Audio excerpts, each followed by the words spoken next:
E a poucos dias da posse de Donald Trump, Bolsonaro acaba de revelar uma verdadeira bomba. Ele vai falar sobre Donald Trump, Elon Musk e deixou a esquerda em pânico. Mas não é só isso não.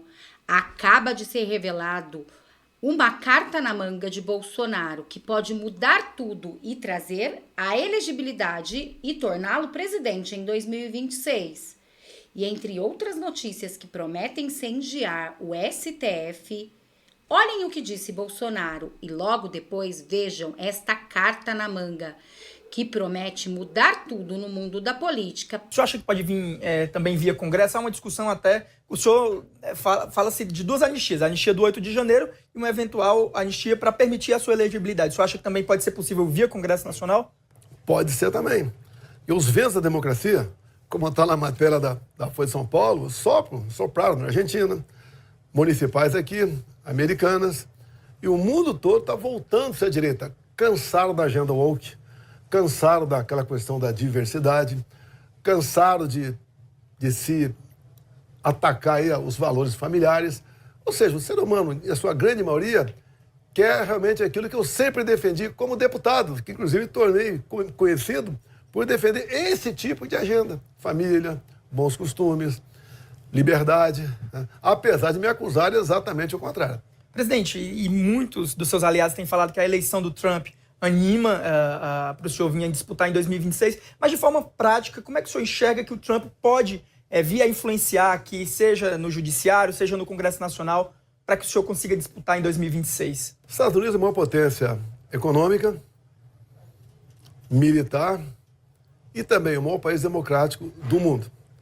Tivemos uma experiência com o Trump lá atrás, 17 a 20. Não tivemos guerra no mundo.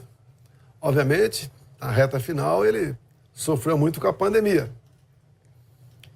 E o povo tem isso na memória. Ele agora voltando, uma vitória realmente fantástica. Ele fez o Senado, Câmara, mais governadores, né? Voto popular, e está montando uma excelente equipe, no meu ponto de vista. Alguns deles, quase metade, eu já tive contato no passado. E um excelente relacionamento. Tive também um excelente relacionamento com o Trump. Melhor, depois que eu deixei a presidência, né, quem continuou com esse relacionamento fora da presidência foi meu filho, Eduardo Bolsonaro, que foi um dos poucos, aproximadamente 80, que foram convidados a participar da apuração lá em sua residência. Obviamente, meu filho conversa com ele, né, conversa com os filhos dele. Eu tenho algumas pessoas, em especial brasileiros, que estão na equipe de Trump, e conversamos. E ele tem praticamente uma obsessão pela liberdade de expressão. E tem demonstrado isso com a sua aproximação com Elon Musk, quando era Twitter lá atrás. Imagina um presidente ser banido aqui, que humilhação, né? Depois, obviamente, o Elon Musk comprando, Twitter se transformando em X, é uma marca do governo, essa liberdade. Para nós foi excepcional. O X na mão do Elon Musk, que é um amante da liberdade também. Infelizmente, por ocasião das eleições últimas aqui, também a mesma pessoa que estava lá à frente do TSE resolveu tirar do ar, né, até o final do primeiro turno, o X como uma ferramenta de discutir pautas políticas aqui no Brasil. Então, o senhor acha que o Alexandre de Moraes tirou o X só para afetar nas eleições municipais e prejudicar os candidatos do campo da direita? Eu não quero dizer que seja uma coincidência. Lá atrás, ele afetou também na eleição de 22, derrubando páginas de direita. Fake news, desmonetizações, ameaças. Fez muita coisa que só prejudicava o meu lado. Proibido, por exemplo, eu botar as imagens do Lula falando em roubar um celular para tomar uma cervejinha, né? Proibida a questão do aborto, a questão dos relacionamentos dele com ditaduras do mundo todo, imagem do 7 de setembro, o Lula com o CPX na cabeça, e uma das duas coisas gravíssimas, a questão de convenção de chamar de rádio ou não. Mais de 1 milhão de inserções minhas não foram, né, lá no Nordeste. E outra mais importante, com o dinheiro público, o TSE fez uma campanha massiva para que jovens de 16, 17 anos tirassem título. Em torno de 4 milhões de jovens tiraram o título. E nós sabemos que nessa faixa etária, 3/4 votam no PT. Ou seja, A esquerda teve 3 milhões de votos, eu tive 1. O Lula teve extra, graças à ação do TSE, dedo na balança, sim, de 2 milhões de votos. Por coincidência, um número que decidiu o pleito nas eleições. Então, isso tudo estavam nessa balança. O interesse americano é em toda a América do Sul. Enquanto presidente, ele falava da sua preocupação com a Venezuela e traçava planos hipotéticos comigo, que é comum acontecer, que ficam, obviamente, em reserva, né, tendo em vista a questão funcional minha. E eu falava para ele dos problemas, caso a esquerda voltasse ao Brasil. Eu não acreditava que ia voltar, não acreditava. Mas voltando, que toda a América do Sul ser pintada de vermelha. Então ele tem essa preocupação e a grande arma dele nessa questão é a liberdade de expressão de sua forma mais abrangente possível. Mas você acredita que ele pode influenciar economicamente, por exemplo, com sanções, como os Estados Unidos fazem sanções à Venezuela, ou de repente, como se fala também, cancelando vistos de ministros com base nessa questão da liberdade de expressão, com esse argumento? Você acredita que pode haver esses dois fatores? Eu não tenho essa liberdade toda para conversar com ele, e apesar de conhecer alguns assessores, né, que estão sendo pré-anunciados para compor o seu gabinete. Mas acredito que ele tem um interesse enorme no Brasil, pelo seu tamanho, tá? Pelas suas riquezas, pelo que representa o nosso povo, tá? E como um país que realmente possa aqui, com exemplo, desequilibrar positivamente pela democracia, da liberdade, toda a América do Sul. Então ele vai investir no Brasil, sim, no meu entender, no tocante a fazer valer os valores do seu povo, que é muito semelhante do nosso, que através da liberdade de expressão nós possamos aqui sonhar e não mergulharmos mais ainda numa ditadura que se avizinha. Presidente, muito se especula aí nos bastidores da política que caso o senhor não consiga reverter a inelegibilidade, o Flávio Bolsonaro seria o seu sucessor, o seu filho. Ele seria o principal nome hoje, caso o senhor não consiga disputar por algum outro motivo, o Flávio seria o seu candidato? A resposta é a mesma. Essa partícula C, caso, talvez, não existe. Eu sou um candidato até que a minha morte política, né, seja anunciada para valer. Não tem argumento, eles não têm argumento para tirar da política, a não ser o poder, né, a fase contra a minha pessoa. Repito, qual a acusação contra mim? O que eu fiz de errado para não disputar a minha eleição? E se eu sou tão mal assim, deixa eu disputar para perder. É muito simples. Ou estão com medo na minha possível candidatura? Presidente, tem uma discussão no Congresso Nacional que é o projeto da anistia.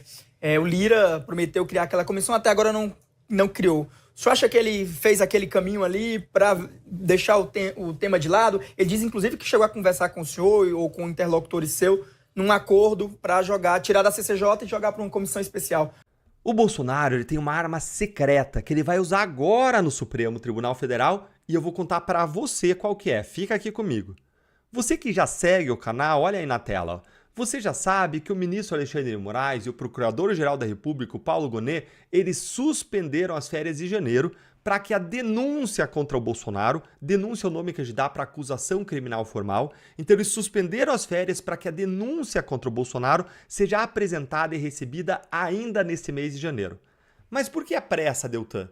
Porque como eu já mostrei num outro vídeo aqui do canal, que você vai ver aí, ó, como eu já mostrei num outro vídeo, que eu vou deixar inclusive aqui na descrição e vai aparecer na tela para você no final, o STF já disse que quer condenar Bolsonaro ainda em 2025. Gente, o STF simplesmente antecipou a decisão pela imprensa. Uma decisão que ele antecipou sem nem existir ainda acusação criminal contra o Bolsonaro. Isso tudo é muito absurdo. E ainda eles usaram como desculpa esfarrapada que eles não querem interferir nas eleições de 2026 e por isso querem antecipar e condenar logo em 2025. E alguém tem alguma dúvida nesse contexto sobre qual vai ser o resultado desse julgamento? E é justamente por isso que o Bolsonaro está recorrendo a uma nova estratégia. É justamente porque os casos contra os bolsonaristas, eles não andam, eles voam. É justamente porque os bolsonaristas eles são submetidos não a investigações, mas a pescarias probatórias, a prisões ilegais. É justamente porque os bolsonaristas estão recebendo penas desproporcionais. Então Bolsonaro decidiu chamar um reforço. Olha aí na tela. Com criminalistas de peso, guerra jurídica do bolsonarismo entra em nova fase. Bolsonaro decidiu recorrer agora a criminalistas estrelados, com acesso mais próximo ao STF, com maior acesso à imprensa. O atual advogado do Bolsonaro ele é muito bom, inclusive ele deu uma entrevista brilhante na Globo News que eu já apresentei aqui no canal. O nome dele é Paulo Cunha Bueno, mas agora o Bolsonaro ele está chamando um novo nome que tem passagem de sucesso por grandes casos para reforçar o seu time. E eu vou mostrar as credenciais dele, então olha aqui e já vai curtindo aqui o vídeo para que mais conteúdos relevantes cheguem para você. O criminalista Celso Vilardi, é o nome do novo advogado, acaba de assumir a coordenação da defesa de Jair Bolsonaro nas ações que correm no STF. A decisão foi tomada há pouco, após algumas semanas de negociação. A entrada do advogado sinaliza uma nova estratégia de enfrentamento à guerra jurídico-política conduzida por Alexandre de Moraes, considerando que Vilardi é respeitado no Supremo Tribunal Federal e possui uma longa trajetória em escândalos políticos e casos de repercussão nacional. Livrar Bolsonaro de uma prisão, reverter suas condenações e, quem sabe, reabilitá-lo politicamente é um desafio e tanto, talvez o maior já enfrentado pelo advogado Vilardi, considerando a atual aplicação heterodoxa, ou seja, fora dos padrões que a lei está tendo. Nós vivemos numa espécie de estado de emergência política permanente, alimentado pela cúpula do judiciário, pelo atual governo e pelo maior grupo de comunicação do país. Ambos os advogados, ele está falando aqui também do advogado do Braga Neto, do Juca, ambos os advogados, Vilardi e o Juca, transitam bem também na imprensa, o que poderá ter um impacto importante na narrativa construída em relação a esses inquéritos políticos. Pode-se dizer que o jogo agora é em primeira divisão.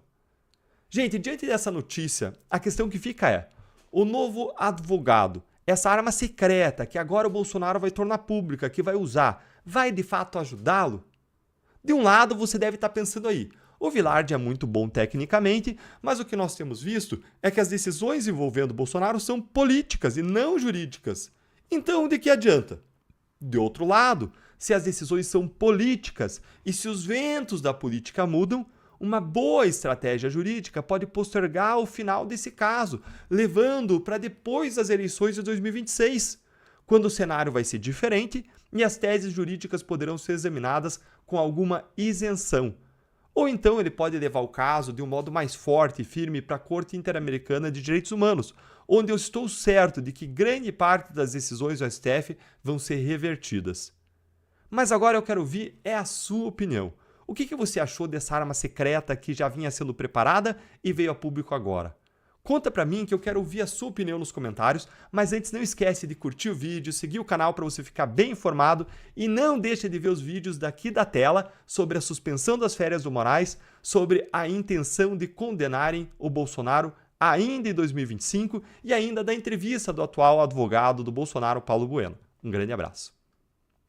E vocês, gente, o que vocês acharam de tudo que disse Bolsonaro, dessa estratégia que disse Deltan Dallagnol, essa carta na manga que ele vai usar agora, neste momento, com o STF, que segundo Deltan Dallagnol, esse advogado, sim, é bem visto dentro do STF, trata já de casos políticos, que é o caso de Bolsonaro, não é tão jurídico, é mais política, uma perseguição política. Vamos ter fé, vamos acreditar, confiar em Deus que Bolsonaro vai conseguir reverter tudo isso e vai ser nosso presidente de novo em 2026. Como vocês podem ver, ele já falou sobre a posse de Trump, 2025 já chegou, 2026 é logo ali, o tempo está passando muito rápido. Vamos continuar com fé e esperança, não vamos desistir. Vamos colocar nossas esperanças somente quem pode resolver os nossos problemas, na mão de Deus. Muito obrigada a todos. Deixe aqui o seu comentário sobre essa estratégia, sobre essa carta na manga e tudo que disse Bolsonaro. Até o nosso próximo react.